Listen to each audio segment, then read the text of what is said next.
Hi everyone, welcome to VLSI Academy. Previously, we have learnt about clock gating checks in the CTS series.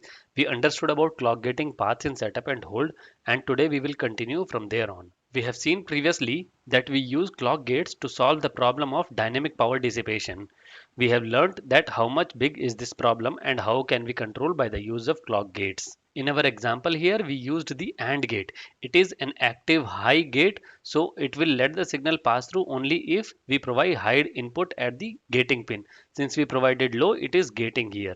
We also saw this kind of timing path in our previous video.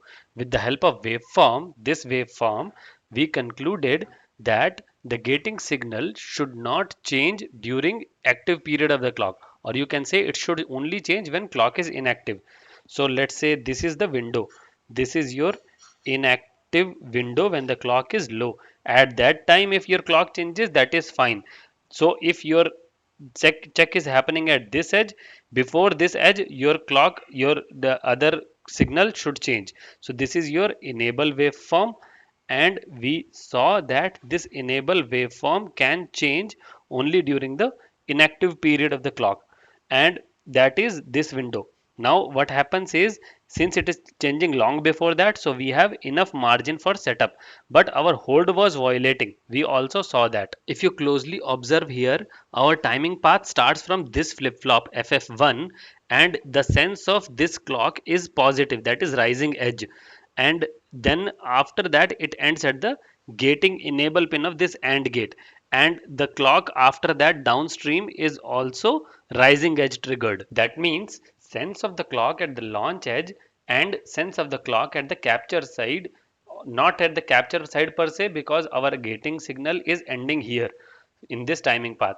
but sense of the clock after the downstream is same. So you can say both are rising edge. Because of this, our launch was happening at this edge and we were checking at setup for this edge. So this was your setup window, and we had enough margin. As you can see, the data was changing during this window and hold was violating, and the remedy for that is we can change the sense of the clock at the launch side. Now if it is negative, then what will happen is your launch will happen at this edge. Because of this, your window for setup will reduce, but your hold window will increase, and your hold should be able to meet at least, or at least it will be lesser in the slack violation. Now let us see the timing report for when you have negative sense. So let's say this is your negative edge triggered now, and this is your endpoint. So this will be, let's say, A1 pin, and after that, now let's see the timing report for setup first.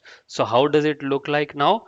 So your time period, your clock will start at the falling edge, and that is this edge, and it should end at this edge. So if your clock period is your 10 nanoseconds, so 5 nanoseconds is the time period when it starts, and it should end at UAND0/A1 pin, and that is this pin. So data arrival time is now 5.15. So assuming that latencies are 0, after that what will happen is your data required time will be, we are not taking clock getting setup time and source latencies here, you can see that, but data required time is, let's say, 10 as it is. So what will happen is, you can see that time period is now 4.85. This is your slack, and this slack in the previous case was around 9 nanoseconds. That has clearly reduced to 4.85. Now let us look at hold in this case. So if you see, this is your hold report. In this report, your timing path starts from the falling edge, again this edge only, and your check will happen at this edge only. So what will happen is, you see that this is 5 nanoseconds, and after that it ends at the 5.13. So data arrival time will remain the same, but in your required time side, if you see, the edge has shifted from 0 to 5, and that is why you will see that there is an improvement and slack is now meeting, which was violating earlier. As we mentioned earlier, if you have seen the previous video, then this was positive edge triggered flip flop, and that is why your timing path was starting from this edge, which we have shifted to this edge. If it is not shifted, then we have good margin in setup, but for hold, what happens is, if you see that report, this timing path starts at 0, because this will be your launch edge, but your capture will be happening at 5 only. Why? Because your active window is this. So anywhere before this, so this is your check for setup edge. This is the setup check. So the data is getting captured at this edge only. This is your capture side. So the data is getting captured at this edge, that is fine.